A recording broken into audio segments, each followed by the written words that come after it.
kasih Nolela dan salam sejahtera. Bantuan bakul makanan di bawah projek bantuan banjir PITAS akan diagih-agihkan kepada penduduk terjejas esok. Misi berkenaan dijayakan Bulan Sabit Merah Malaysia BSMM dengan kerjasama Badan Bukan Kerajaan NGO Reach Out PITAS dan alumni Akademi Layang-Layang Kota Kinabalu.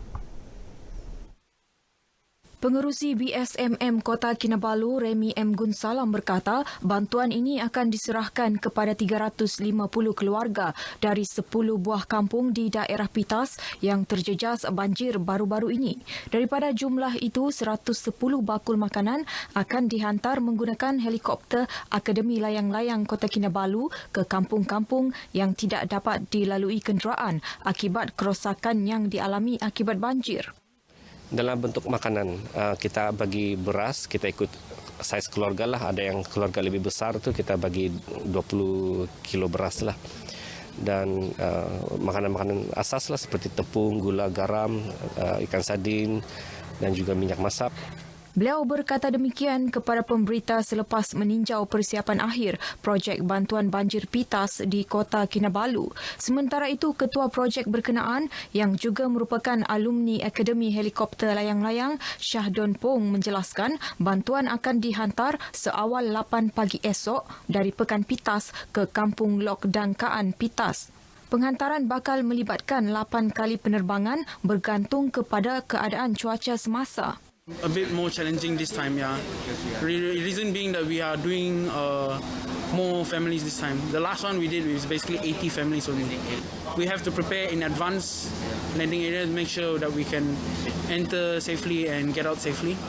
Sebelum ini, alumni Akademi Layang-Layang Kota Kinabalu pernah melakukan penerbangan ihsan melibatkan penghantaran bantuan bakul makanan ke 2 buah kampung pedalaman dalam daerah penampang.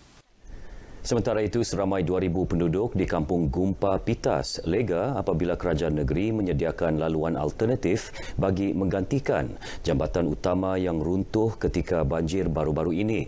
Laluan alternatif itu membolehkan penduduk kampung menjalankan urusan harian seperti biasa, termasuk membeli barangan keperluan asas dan memudahkan para pelajar pergi ke sekolah.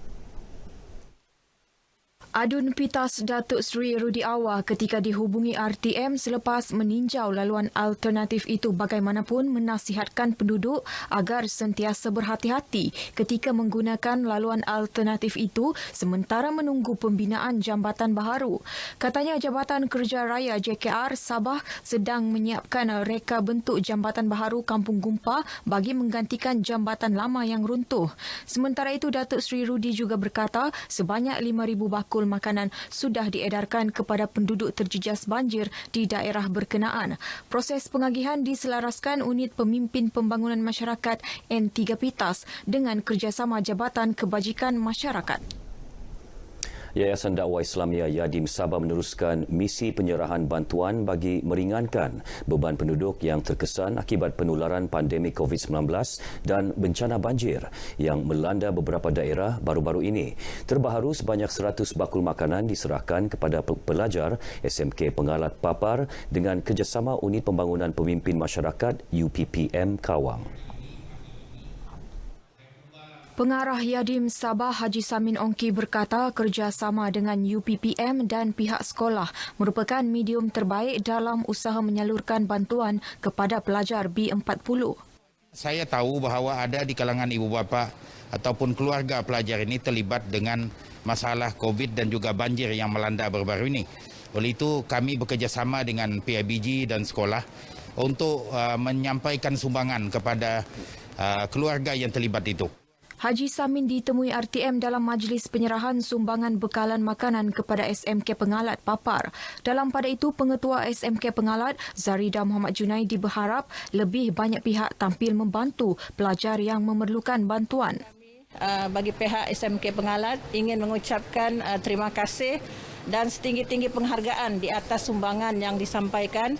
Dan sesungguhnya sumbangan ini dapat meringankan sedikit beban yang ditanggung oleh para pelajar yang terkesan oleh COVID-19 dan juga akibat banjir baru-baru ini. Saya mengucapkan ribuan terima kasih kepada pihak sekolah yang sudi menjaga kebajikan para pelajar, terutamanya walaupun di musim COVID ini agak sukar untuk mengetahui status para pelajar. Dan kami yang mengalami banjir juga turut berkesan. Penyerahan bantuan turut dijalankan dari rumah ke rumah. Penangguhan pembayaran balik pinjaman Perbadanan Tabung Pendidikan Tinggi Nasional PTPTN mendapat reaksi positif daripada pelbagai pihak di Sabah. Pemohon yang layak termasuk peminjam terjejas banjir diberi tempoh 3 bulan untuk mengemukakan permohonan bermula Januari hingga Mac 2021. Rata-rata orang ramai yang ditemui pemberita RTM di sekitar Bandaraya Kota Kinabalu menzahirkan rasa syukur dengan penangguhan tersebut. Baguslah sebab sedikit sebanyak dapat membantu meringankan beban mereka. Sebab sekarang ni pun dorang pun terjejas dari segi kewangan dan pendapatan. Moratorium PTPTN ini dapat memberikan kelonggaran kepada peminjam PTPTN untuk mencari pekerjaan yang tidak ada pekerjaan lah di masa pandemik macam sekarang ni. Lagi-lagi susah kita mencari kerja kan. Pelanjutan penangguhan bayaran balik pinjaman PTPTN ini sembangnya amat baiklah. So sekurang-kurangnya dapat meringankan beban kepada para peminjam, terutama sekali mereka yang kehilangan puncak pendapatan dan ada juga yang kehilangan kerja dan mereka amat terbeban. Penangguhan bayaran balik pinjaman PTPTN untuk peminjam yang layak diumum Perdana Menteri Tan Sri Muhyiddin Yassin melalui pakej bantuan perlindungan ekonomi dan rakyat Malaysia Permai berjumlah 15 bilion ringgit 18 Januari lalu. Situasi semasa wabak denggi dan kolera di Sabah, 6 lagi kes baharu wabak denggi dilaporkan semalam menjadikan jumlah kumulatif penyakit bawaan nyamuk Aedes itu kini 106 kes. Kes baharu itu masing-masing 3 di Kota Kinabalu, 2 di Sanakan dan 1 kes di Penampang. Berdasarkan infografik Pengarah Kesihatan Sabah, Datuk Dr. Christina Rundi, sehingga semalam sebanyak 9 wabak denggi aktif dilaporkan di seluruh negeri.